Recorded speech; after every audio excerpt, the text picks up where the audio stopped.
You ever have one of those moments where someone says something to you and it doesn't hit you right away, but later, maybe in the car ride home or standing in the shower, it knocks the wind out of you? That's what happened the first time she said it. You're not real family. 4 words, cold as stone. And it wasn't yelled or thrown out in anger, it was calm, almost casual, like she was just stating a fact. That's what made it worse. She believed it. The she I'm talking about is Lynn, me stepmom.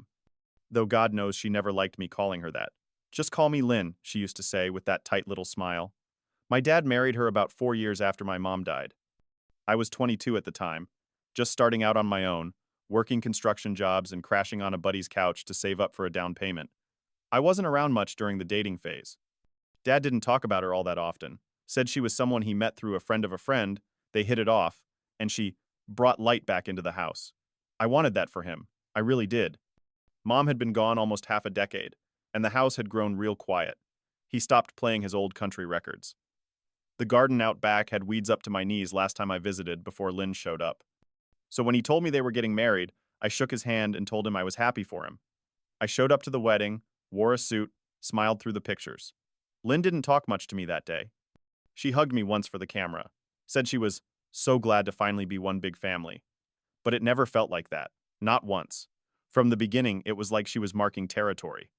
She moved the furniture around in the living room, the couch that had been in the same place since I was a kid, suddenly angled differently, for better feng shui. My mom's photo above the mantel, replaced with some abstract canvas painting that looked like someone spilled red wine and called it art. I let it go. Told myself it was just change, that Dad deserved to be happy, that the house didn't belong to my memories anymore. But it wasn't just the house she started changing. It was the way she spoke to me. Little jabs here and there, about how I should be saving more, how young men these days don't know how to invest in their future. Once, when I brought up helping Dad fix the leaky shed out back, she cut me off and said, "Oh, I think we'll just hire someone." Like I wasn't qualified to hammer 2 boards together. Dad never stepped in. He'd just sit there, sipping his coffee, looking out the window.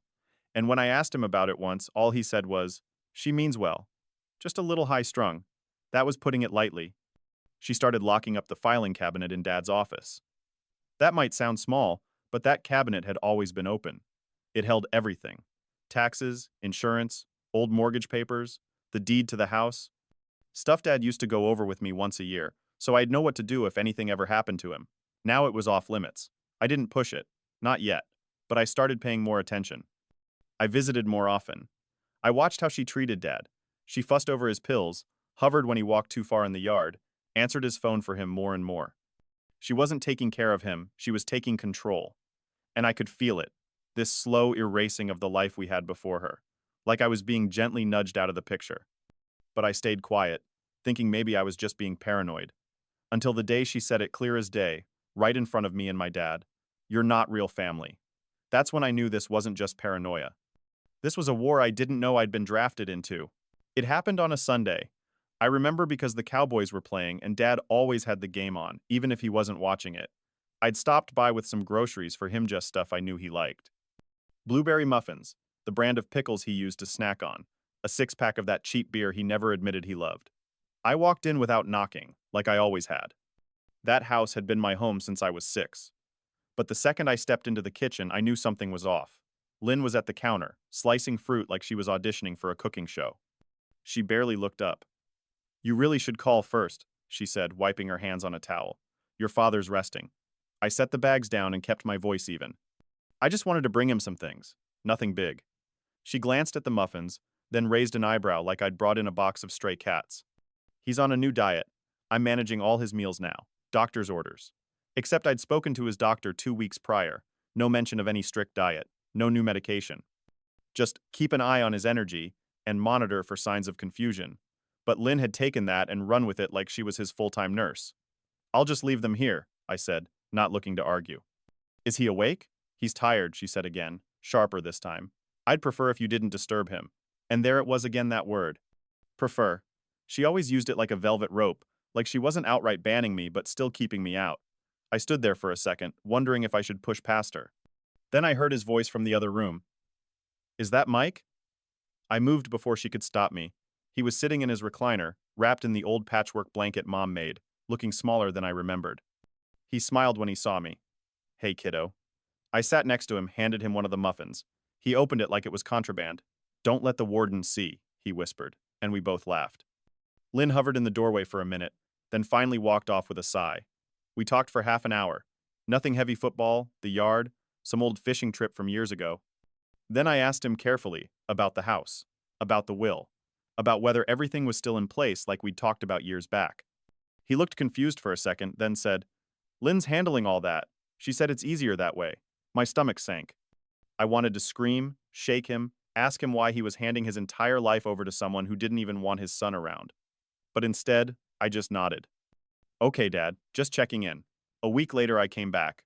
This time, Lynn was waiting. She didn't even let me in. Stood at the front door, arms crossed, eyes cold. "Mike, I think it's time we set some boundaries." I blinked. "Boundaries? You don't live here. You don't have a key. You can't just show up unannounced, go digging into private matters, and expect to be welcomed like nothing's changed." I stared at her, trying to find the version of her Dad must have seen. But all I saw was someone who'd gotten comfortable in power. "He's my father," I said. This house is where I grew up." She didn't flinch. "You're not real family, Mike. Blood or not, that doesn't give you the right to interfere. You had your time. It's our life now." And just like that, something snapped. I didn't yell. I didn't threaten. I just nodded slowly and said, "Okay, got it." Then I turned and walked away, straight to my truck, straight to my storage unit. Because the thing she didn't know, the thing Dad and I had done years ago, long before she showed up with her yoga mats and vitamin supplements, was that the house wasn't just in his name, it was in mine too. It had been something Mom pushed for, back when she was still with us. After her cancer came back the second time, she sat both me and Dad down at the kitchen table, pulled out a folder, and said, "We need to be smart." She wasn't afraid of dying, she was afraid of leaving a mess. And she didn't want anyone coming in years later and turning our home into a war zone. So they talked to a lawyer, made the house joint ownership between Dad and me. Technically, he was still the primary, but I was co-owner. It was just a precaution, something quiet, something tucked away in a drawer labeled "in case." For years, it didn't matter. For years, I forgot it even existed. Until Lynn decided to treat me like a guest in my own history. That week after, she told me I wasn't real family. I dug through every old box in my unit, every file I had saved from Mom's estate. And there it was, the signed, notarized copy of the title transfer. I sat in my truck and stared at it for 20 minutes. Not because I didn't believe it, but because I needed to remember what it meant. That this wasn't just about pride or territory or bruised feelings.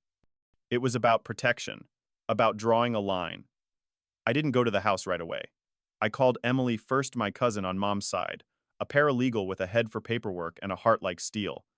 She looked over the documents, made a few calls, and confirmed what I needed to hear. I had legal standing. More than that, I had rights. So, the next Saturday, I showed up with a manila folder and a different kind of energy. Calm, focused. Lynn answered the door in workout clothes, holding a green smoothie.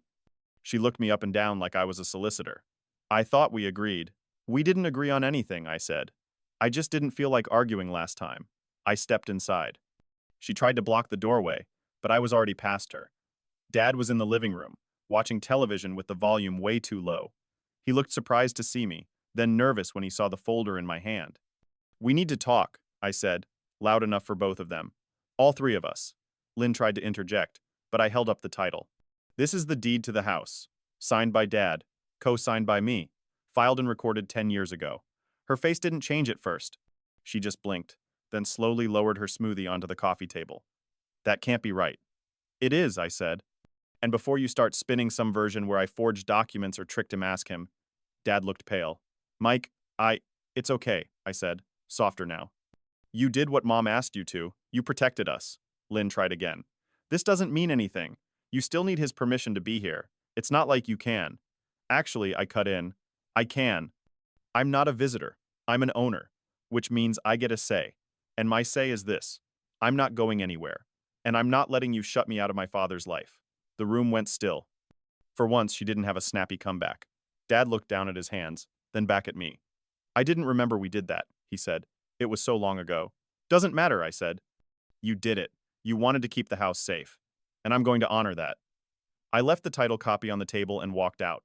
I didn't raise my voice. I didn't slam a door, but the shift had happened. She couldn't pretend anymore. She couldn't play gatekeeper. She knew it, and I knew it.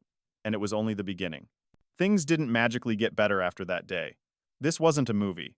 There was no tearful apology, no dramatic scene where Lynn handed over the keys and thanked me for showing up. What happened was quieter and somehow more satisfying. She backed off. Not completely, not instantly, but the tone changed. She stopped speaking to me like I was intruding. Stopped throwing out phrases like, your father and I, in ways that deliberately excluded me. She still tried to hold control in the little way show the mail got sorted, what channels Dad watched, even how the thermostat was set, but now there was a limit. Because she knew. And I knew she knew. The house was no longer her fortress. It was ours. Dad and I spent more time together after that. I started coming by every Saturday. We'd sit out back on the patio, him wrapped in that old blanket, me drinking coffee from the same mug I used in high school. We didn't always talk about deep stuff. Sometimes we just listened to the wind, or he'd tell the same story about the time he got caught sneaking out of his dorm in '72. But there was a steadiness to it, a rhythm, a kind of healing that doesn't announce itself but just keeps showing up, week after week. I never brought up what Lynn said that day, not again. I didn't need to. She knew I hadn't forgotten. And she also knew I wasn't going to fade away quietly like maybe she'd hoped. The title gave me legal footing. But it was more than that. It gave me peace of mind. It reminded me that my place in this family wasn't based on her approval. It was built on years of memories, of effort, of real love. You don't get erased by someone who married in late and thinks control is the same as connection. You can't be erased if you were there first. When Dad's health declined more, I helped set up a part-time nurse. Lynn resisted at first, said she could handle it, but even she couldn't keep up with everything. And once the nurse was around, things got clearer. I saw how tired Dad really was. I saw the moments he'd get confused, call me by my childhood nickname, ask where Mom was. I'd just sit with him, hold his hand, and say, she's in the garden, Dad. The roses are blooming. He'd smile like he could see it. When he passed, it was gentle, quiet, no drama. Just a cold Tuesday morning with rain on the windows and the hum of machines winding down. I was there. So was Lynn. But it was me he looked at last. I don't know what he saw. Maybe the boy I used to be. Maybe the man he hoped I'd become. Maybe just someone who stayed. After the funeral, there were no battles. The house passed into my name without resistance. Lynn moved out within the month. Said she wanted to start fresh somewhere warmer. I helped her pack. Carried boxes to her car. Didn't say much. She didn't either, but just before she closed the trunk, she looked at me and said, I guess you were more family than I gave you credit for. I didn't smile. I didn't nod. I just said, I always was. She drove off, and that was that. I kept the house, fixed the leaky shed, repainted the living room back to the color Mom loved. I hung her photo back over the mantel, right where it belonged. Sometimes, I sit in that old recliner of Dad's, look around, and realize this place isn't just a house. It's a record of everything we've endured, everything we've protected, everything we've chosen to remember. And every time I think about that day on the porch, when she told me I wasn't real family, I think about how wrong she was. Family isn't a title someone else hands you. It's something you show up for. Something you build. Something you fight for, quietly, day after day. And if someone ever tries to write you out of your own story, sometimes you just have to show them whose name is still on the cover.